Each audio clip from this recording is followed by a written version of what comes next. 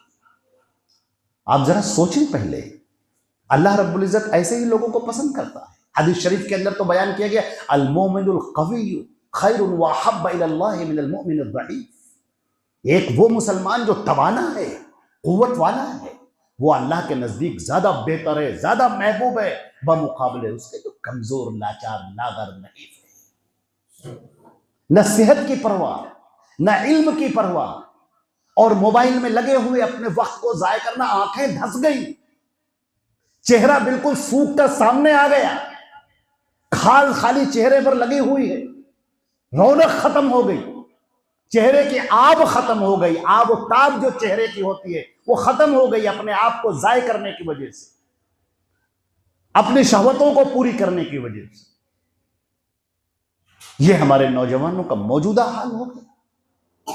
ذرا آپ سوچ کر دیکھیں، کسی نے آواز دی اس کے پیچھے بھاگ گئے، بھاگ پڑے اس کے پیچھے، تھوڑی دیر کے لیے بے صبرے ہو رہے ہیں۔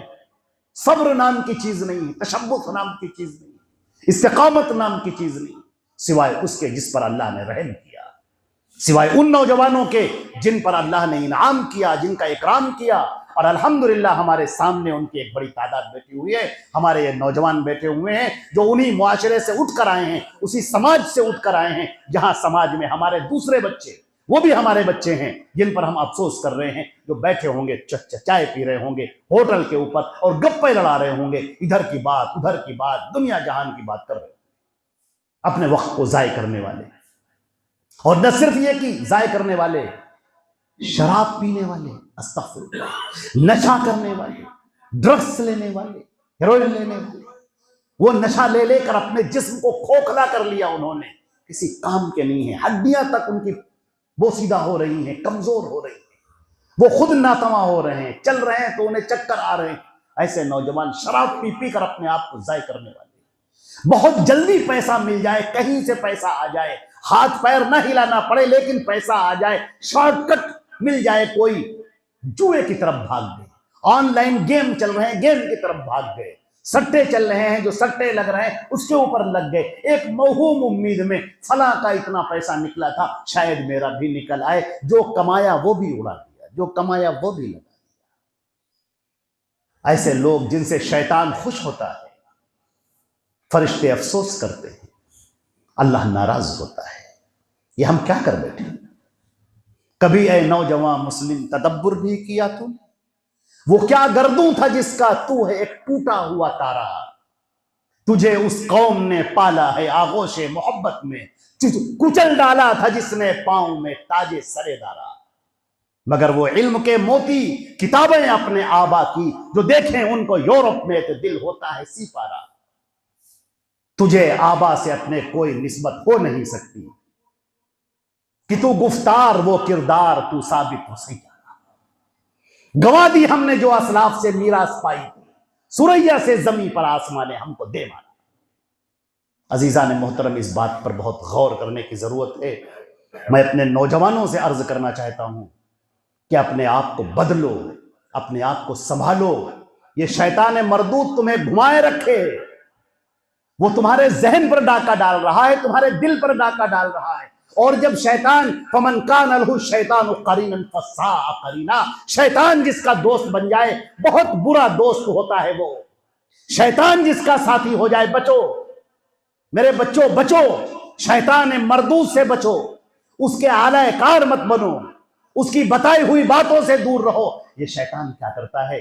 شیطان تمہارے اندر غصہ پیدا کرتا ہے، غضب پیدا کرتا ہے، تم بے بات کی بات پر لڑ جاتے ہو، تمہیں ذرا سی بات برداشت کرنی نہیں آتی، تحمل کرنا نہیں آتا، ذرا سی بات پر لڑ گئے، تمہاری ماں، تمہارے باپ، تمہارے بھائی، تمہاری بہن، تمہارا استاد، تمہارا دوست، کوئی بات ذرا سی خراب لگی، شیطان نے تمہارے کان میں پھونکا، ایک دم سے جذبات بھڑکا دیے اور تم برا بھلا کہہ بیٹھے، اور بعد میں افسوس کرتے ہو۔ بعد میں تم افسوس کر رہے ہو، میں نے کیا کہہ دیا، یہ میں نے کیوں کہہ دیا، یہ مجھے نہیں کرنا چاہیے تھا۔ کبھی تم اور کبھی اپنا نقصان کر بیٹھتے ہو، اپنے پیر توڑوا بیٹھتے ہو، اپنے ہاتھ پیر توڑوا بیٹھتے ہو، اپنے آپ کو ذلیل کر بیٹھتے ہو۔ کس کی وجہ سے؟ اس شیطان مردود کی وجہ سے۔ شیطان مردود نے تم سے کہا، حدیث شریف میں کیا کہا گیا؟ جب کوئی عورت باہر نکلتی ہے، استشفاہ شیطان، جب عورت باہر نکلتی ہے تو شیطان مردود اس کو ایک جال سمجھتا ہے، ایک جال سمجھتا ہے، اور ایک نوجوان کے دل کے اندر اب وہ ڈورے ڈالتا ہے اور نوجوان سے کہتا ہے ادھر دیکھ، اس خاتون کو دیکھ، اس لڑکی کو دیکھ، دیکھ اپنی نگاہوں سے دیکھ۔ اور جب وہ نگاہ اس پر پڑتی ہے تو شیطان فَزَيَّنَ لَهُمُ الشَّيْطَانُ أَعْمَالَهُم، شیطان اس کو مزین کر دیتا ہے، شاندار بنا دیتا ہے۔ وہ اتنی اچھی ہے نہیں، لیکن شیطان نے آپ کے سامنے اچھا بنا کر پیش کر دیا، خوبصورت بنا کر، عمدہ بنا کر۔ اب تمہیں کوئی اور سمجھ میں نہیں آتا، اب تمہیں ایسا لگتا ہے کہ بس اسی کی باتیں کی جائیں، اس کے پیچھے گھوما جائے، گاڑی فراتے بھرتے ہوئے اسی کے پیچھے دوڑا رہے ہیں، اس کے گھر کے سامنے گھنٹوں کھڑے رہ رہے ہیں اسی۔ اور اگر کہیں بات ہو گئی، اللہ نہ کرے، اس کے بیچ میں نہ معلوم کتنی باتیں ہوتی ہیں، کہیں لڑکیوں کو پریشان کرنا ہے، کہیں طنز کرنا ہے، کہیں اس کو اپنے طور پر اپنے طرف لانے کے لیے نہ معلوم کتنی کوششیں کرنا ہے، کفر کرنا ہے، شرک کرنا ہے، گناہ کرنا ہے، نہ معلوم کیا کیا۔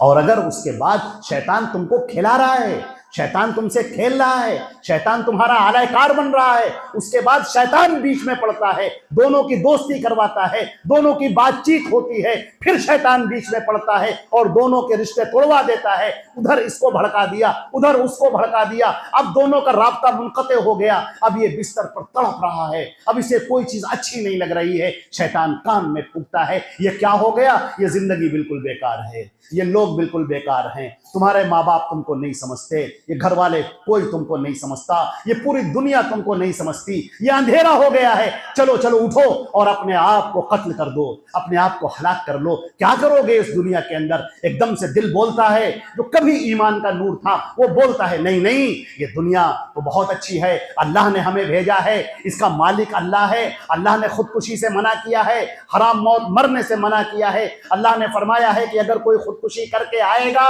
تو قیامت تک اسی طرح اسے سزا ملتی رہے گی جس طرح وہ اپنی جان لے کر آیا ہے۔ فرشتوں کے ہنٹر تیار ہیں، ان کے کوڑے تیار ہیں، ان کے گرز تیار ہیں تم کو مارنے کے لیے۔ ادھر تم نے خودکشی کی اور ادھر فرشتے تمہاری روح کو نکال کر وہ مارنا شروع کریں گے، اور اس طرح سے ماریں گے کہ 70 ہاتھ 70 گز تم زمین میں ڈھس جاؤ گے، اس طرح سے ماریں گے، اور یہ قیامت تک سلسلہ چلتا ہی رہے گا۔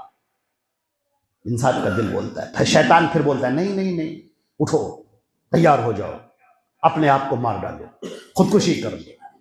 کیا کرو گے دنیا میں جی کے؟ اس نے تو تمہارا دل توڑ دیا، اب تمہاری دنیا وہی تو تھی، اب کچھ ہے نہیں تمہارے پاس، اب کرنے کو کچھ نہیں، اب بستر پہ پڑے ہوئے ہیں، نہ کھانا اچھا، نہ پانی اچھا لگ رہا ہے، کچھ نہیں اچھا لگ رہا ہے۔ شیطان اور وسوسے ڈالا، انجیکشن لگا رہا ہے، بار بار انجیکشن لگا رہا ہے، تم اس کو بھولنا چاہتے ہو، شیطان کہتا ہے نہیں اور یاد کرو، تم کہتے ہو کہ اب ادھر دھیان نہیں لگائیں، وہ کہتا ہے نہیں اور یاد کرو، اور اس کے بعد پھر تمہیں آمادہ کرتا ہے اپنی جان لینے پر، چلو اپنے آپ کو ختم کر لو۔ اور جب تم اپنے آپ کو ختم کرنے کے لیے تیار ہو جاتے ہو تو وہ ہنستا ہوا، مسکراتا ہوا، کہے لگاتا ہوا وہ پیچھے ہٹ جاتا ہے، اور ادھر انسان کی جان گئی اور ادھر وہ مسکرایا اور ہنسا، اور اپنے یہاں رپورٹ دینے کے لیے، ابلیس کے پاس رپورٹ دینے کے لیے ہنستا ہوا اڑ کر چلا جاتا ہے۔